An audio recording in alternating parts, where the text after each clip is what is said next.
Hello, happy Thursday. I'm Robin Ducharme, and we are going to be welcoming Case Kenny to today's Ask the Experts Live. This is exciting. This week I read Case's book. It's called That's Bold of You. He has almost 1 million followers on Instagram, and he has an excellent podcast.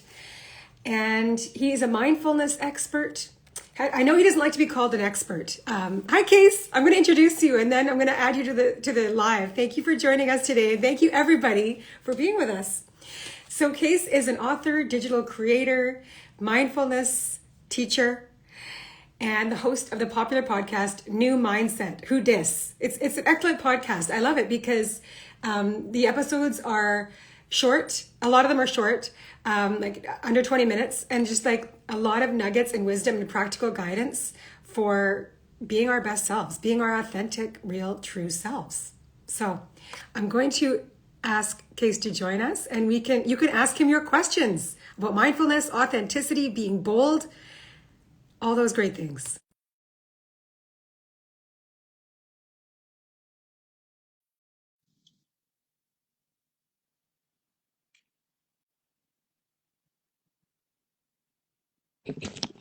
Hi, Hello, Case.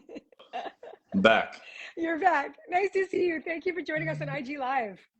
I Yeah, love this. I love this. We do this every week, and our community submits questions of whoever we're talking to, and the time always flies by. But I'm also watching the chat. So if anybody has a question for you, I'll make sure that I ask them on your behalf, on their behalf. cool. Are, Let's are do we it. ready to do this? All right. So the first question is, what are some very practical steps to build self-confidence and reduce self-doubt? Yeah, I mean, I think the most obvious advice that a lot of people hang their hat on is the right advice, which is confidence comes from evidence. And there's two elements to that. The first one being we have a lot more evidence than we think, and we're capable of creating much more evidence than we think.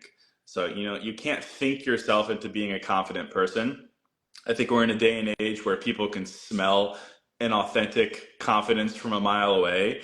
It's kind of the idea that, the stronger you try to appear, the weaker you are. But the more you just do things, you don't try to hide insecurity, you don't try to hide weakness, you just do things, you create more evidence of your ability to do them.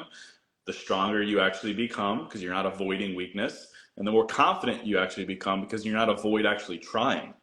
The enemy of confidence isn't failure. The enemy of confidence is not trying in the first place. So that's what I say. Always evidence, and you have a lot, so you should give yourself credit for it. And then you're fully, fully, fully capable of creating more pieces of it. I really like that. Yeah, it is about it. You say in the book, I think you do. You say trying is sexy, right? I don't know if you say that, but I highlighted it's I about wouldn't be trying. surprised if I said that. That sounds like something I would say. Yeah, it is about trying, right? Yeah. Yeah. How can I challenge negative self-talk? We just talked about this in the podcast, right? Where our minds are just completely filled with critical thoughts a lot of the time. Yeah. I mean, I think there's so many different ways to take it. I mean, maybe, yeah, we were jamming on this before. I think, negative self-talk isn't a bad thing. Like, it's not a bad thing that you have negative thoughts, right? Just because you have a negative thought doesn't mean it's valid and doesn't mean it's something you need to hang your hat on in any sense. It really is a matter of which story you choose to tell yourself. Like we were talking beforehand about how, we both believe that everyone has superpowers, right? It might be that you're kind and that's just who you are. It might be that you get stuff done and you're I will try and embarrass myself, whatever it may be type person.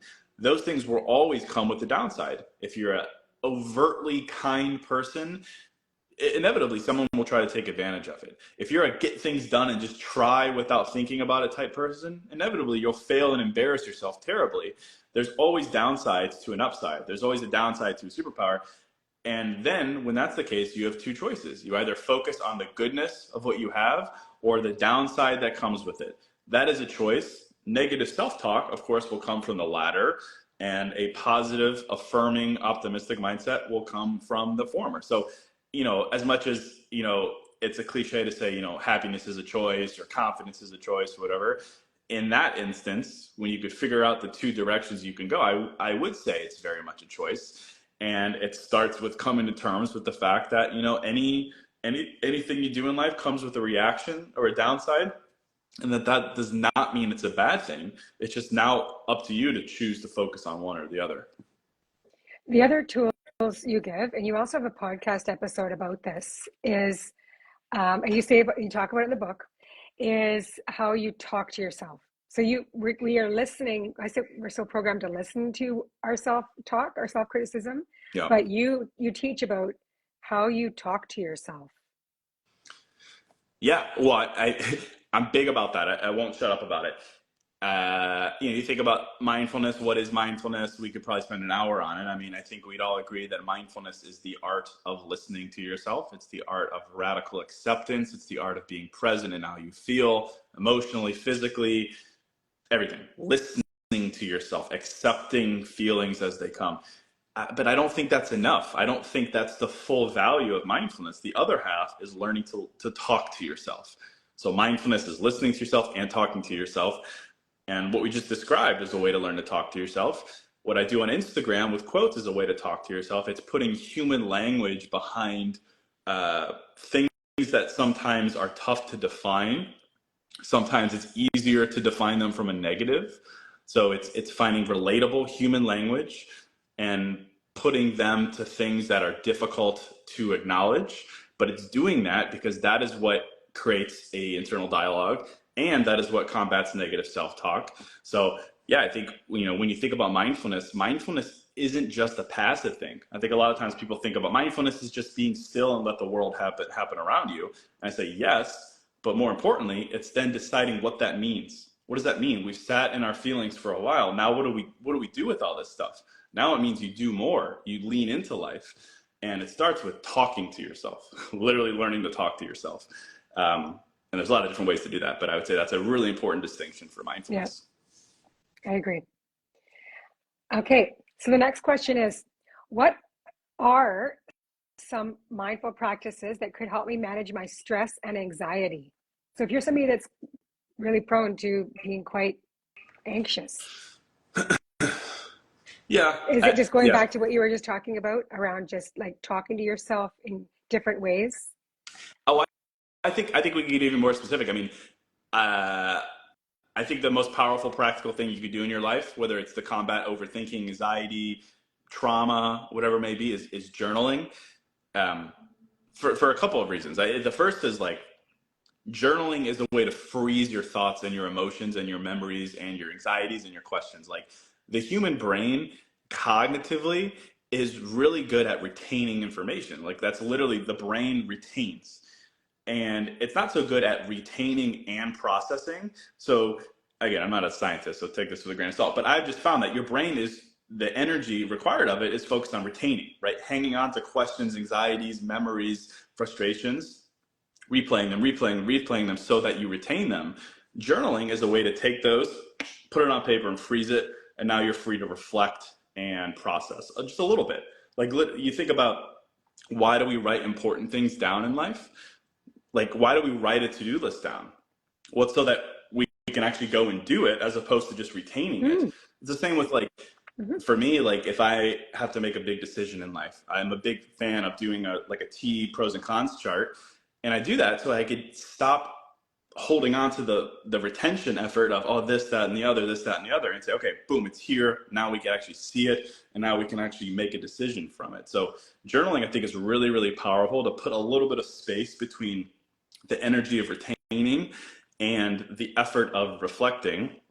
And then from there, I mean, there's lots of goodness to come from journaling. I think the biggest thing is, like, when I think about journaling, I say journaling is the art of intentional thinking.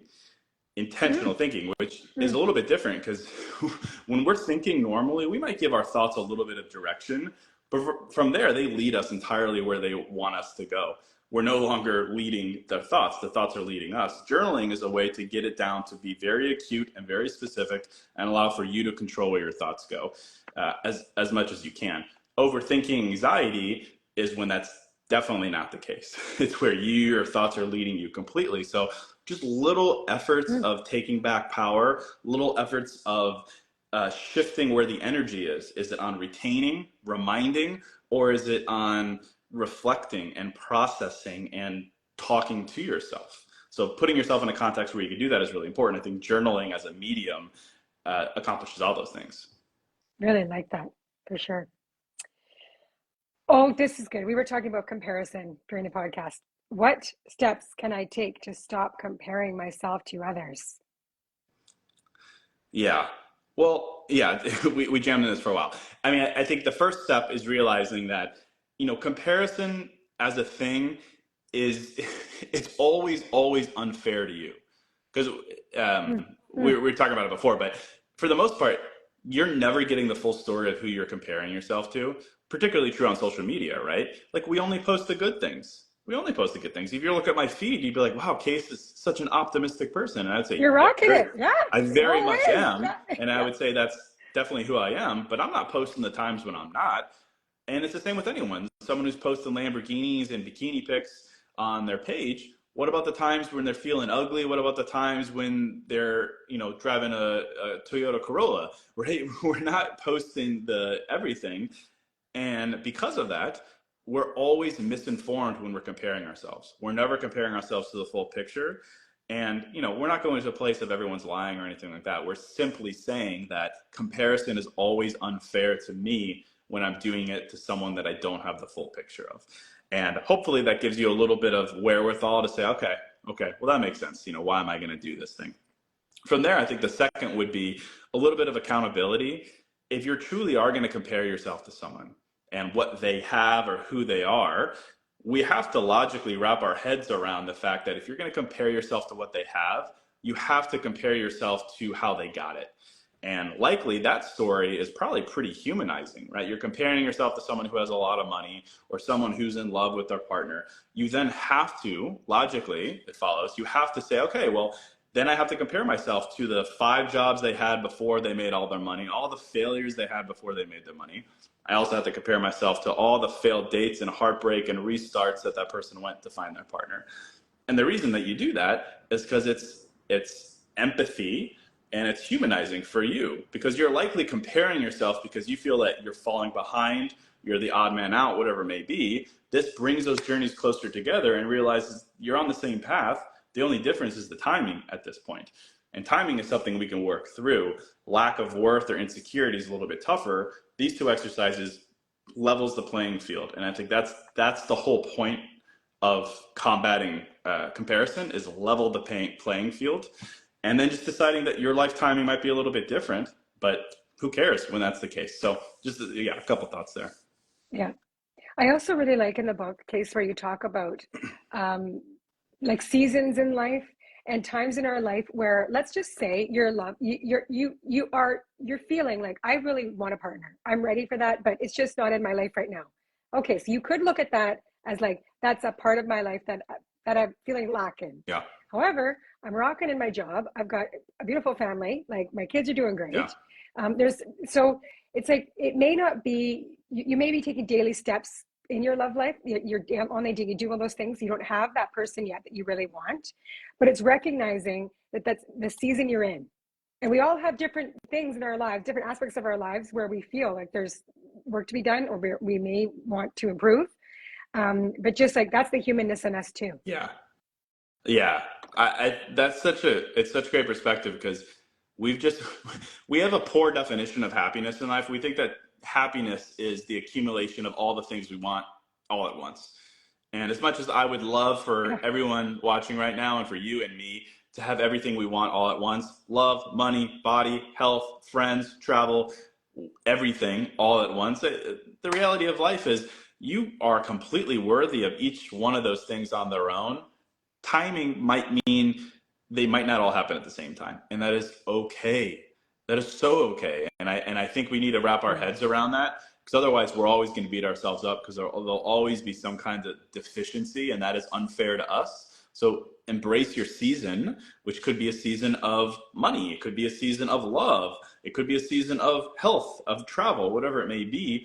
Soak up all the goodness from that, and then continue to live your life. And hopefully you stack them up, but sometimes it might kind of, go out of range, and that's okay. It's not a bad thing. And I think comparing yourself will make it feel like a bad thing. But if you embrace your season, it won't so much. Mm-hmm. Really like that. How can I figure out what my core values are? Mm. Yeah. Well, that's a big question, certainly. It is. It is a very big Um, question. I think the way that I would work at it, to be honest, I think a question like that is also like a question like, what is the point of my life?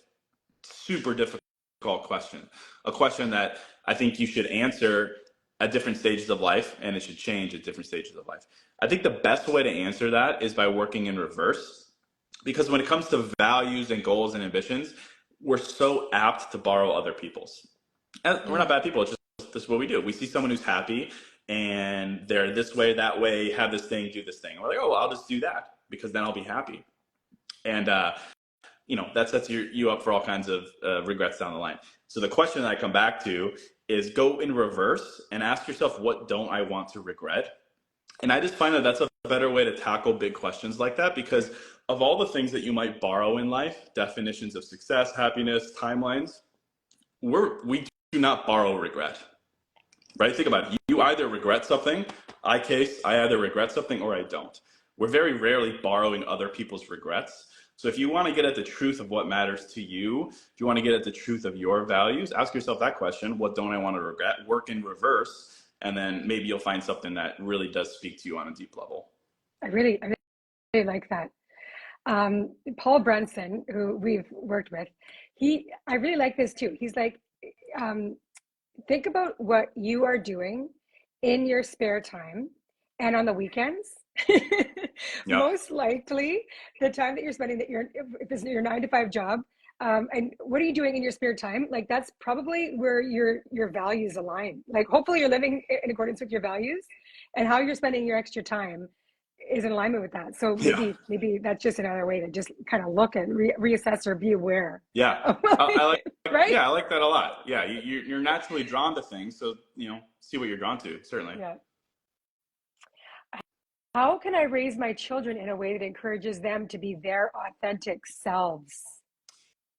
So fantastic question. I don't have kids, so this would be my thought now. I really try to honestly stay away from questions that I haven't experienced, but from my own life, having once been a kid, I would say We were all there once.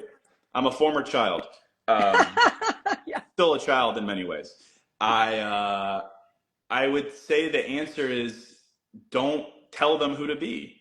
Don't spoon fed them ambitions. You can give them the basics, right? Kindness, honesty, things like that. But you can't tell them who to be. I think the thing that we all work with in life, past our parents, whether it was a good relationship or bad relationship, is frankly unlearning some of the things that they taught us. And that's not because they gave us bad information. It's not because they were bad parents. It's just because what's right for them might not be right for us. Times change so much. If you're taking career advice from your parents, it's just not. It's what worked in the '80s doesn't work in 2024. So a lot of it is reinventing yourself and unlearning in a good way. So by logic, I would say the other way is let your kids form their own ambitions and goals and standards. Support them along the way. Support their curiosity.